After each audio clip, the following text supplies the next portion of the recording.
Everybody, and welcome to the Thursday edition of Video Clips. And today I'm going to tackle a topic that I've heard a lot of you write to me about.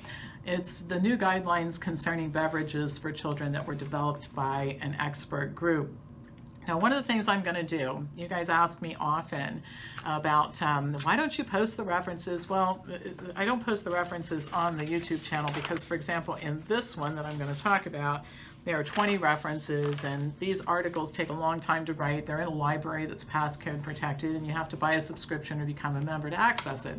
And that's just the way that it is. But I covered last week the red meat and processed meat study that had everybody sideways, and that was in this past Monday's newsletter. And I'm going to put this article in next Monday's newsletter. So you're going to get, if you're not a subscriber to the library, you're not a member, I'm going to give you 2 articles for free, and then maybe you'll see them and say, probably ought to join this organization, get more of this kind of information. So let me just tell you what happened and what my investigation showed. So new guidelines concerning beverages for children were developed by a panel of experts that came from 4 organizations: the Academy of Nutrition and Dietetics, the American Academy of Pediatrics, the American Academy of Pediatric Dentistry, and the American Heart Association.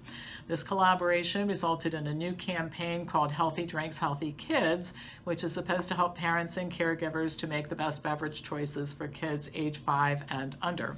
The new guidelines state that children should consume breast milk or formula and then graduate to cow's milk and water, and they should limit juices and avoid most plant-based non-dairy milks. The panel noted that the consumption of plant-based milks made from foods like almond, soy, coconut, rice, and cashew is increasing. While stating that the products are not quote-unquote dangerous, the experts claim that these are not the nutritional equivalent of cow's milk. Thank God, right? According to pediatrician Natalie Muth, quote, "The concern is that these drinks will displace milk and that subsequently children will not get enough of important nutrients that they need, like calcium, vitamin D, and protein." Just to be clear, vitamin D is not a nutrient, it's not a vitamin, it's a hormone. Your body produces it, but I don't want to get sidetracked on that issue. I just point out that these people routinely write and say false things, and I have to call them out on it.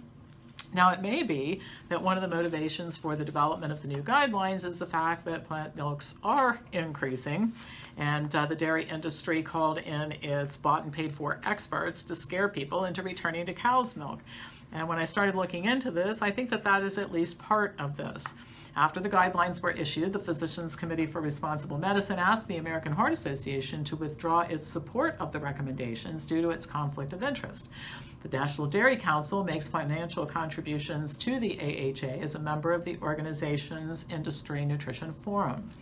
A news release from PCRM concerning the guidelines includes a screenshot showing that on August 20th of this year, the AHA listed the National Dairy Council as a contributor, and just days after the report was released, the National Dairy Council was removed from the sponsor list.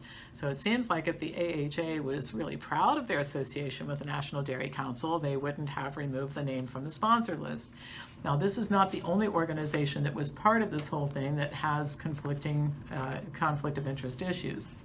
The Academy of Nutrition and Dietetics has a long history of cozy relationships with industry, and until recently, the National Dairy Council was the AND's premier sponsor. Abbott is now the AND's premier sponsor and is the maker of several cow's milk formulas and other dairy-based products that are used by kids. Many state chapters of the AND still list dairy producers as sponsors. So, for example, the homepage of the Ohio Academy of Nutrition and Dietetics shows drinkmilk.com as a sponsor. The American Academy of Pediatrics Children's Fund, it's the foundation for the AAP, lists as its president's circle sponsors Abbott Nutrition, again, dairy-based products for kids, Mead Johnson makes infant formula, and Nestle, the maker of infant formulas and other dairy-based products for children. Now, what I thought was interesting is the American Academy of Pediatric Dentists advertises online that corporate sponsorships that were available. I'm a pretty good little detective, and I couldn't find a list of its corporate sponsors. They were not even listed on any of the organization's annual reports, and I read 3 or 4 years worth of them. So the AAPD seems to keep its corporate sponsor list a well-kept secret, and just the fact that it is a secret makes me not only curious about it, but a little suspicious as well. Well, according to the National Institutes of Health, let's talk about the health benefits or risks associated with milk drinking. About 65% of humans have difficulty digesting or are unable to digest lactose after infancy. Milk allergy is the second most common food allergy in children. Common reactions for kids are vomiting, diarrhea, hives, and eczema.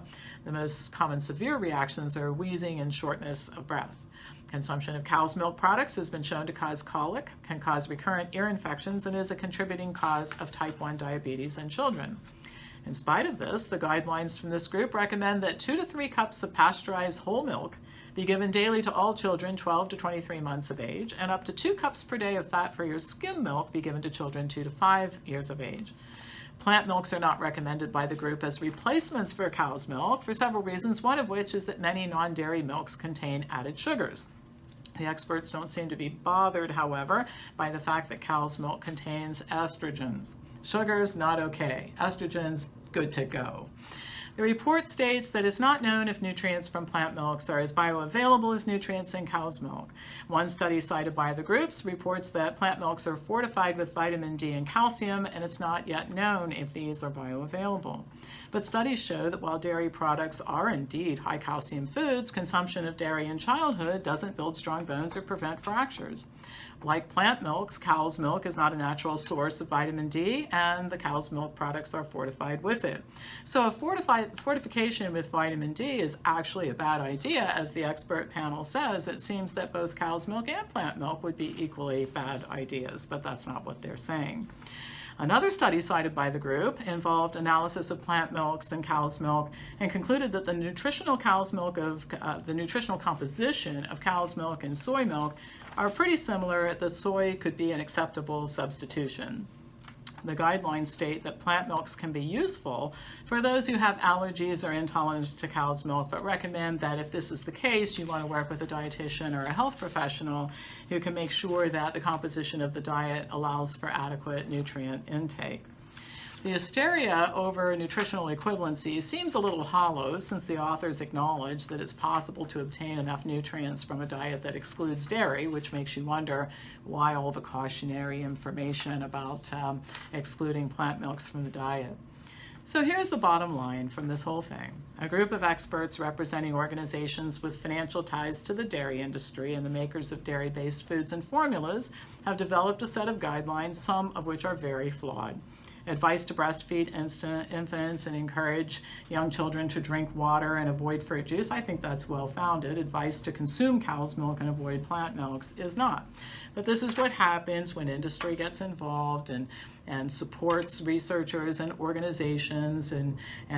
So what you get is basically this whole healthy drinks, healthy kids thing is just all about promoting cow's milk because the industry is clearly in trouble. One way that we know that they're in trouble is they continue to file lawsuits. The dairy organizations file lawsuits against the makers of plant milk, claiming that they got to stop calling it milk because people are so confused when they go to the grocery store, they're accidentally picking up plant milk instead of cow's milk. I will assure you, I've never gone to the grocery store picking up plant milk and gotten home and said, darn, I wanted to get some cow's milk at Kroger. So, and the cases keep getting thrown out of court, but I think it's just a sign of the desperation. So anyway, if you want this article, it's going to be in the newsletter. If you're not a subscriber, send me an email, pampopper@msn.com. We'll get you added to the subscriber list so you can get the newsletter, and this article will be in next Monday's newsletter. And then if you want more articles like this, we have a couple thousand of them posted in our Health Briefs library. Become a member, and you can have access too. All right, that's all for today and for the week. As usual, hit the subscribe button if you're not a subscriber. Send me an email at pampopper@msn.com if you're interested in careers, being part of the newsletter, coming to our conference, lots of things that we could talk about. And pass this on to anybody who you think would enjoy watching it, and I will be back to you next week with more news.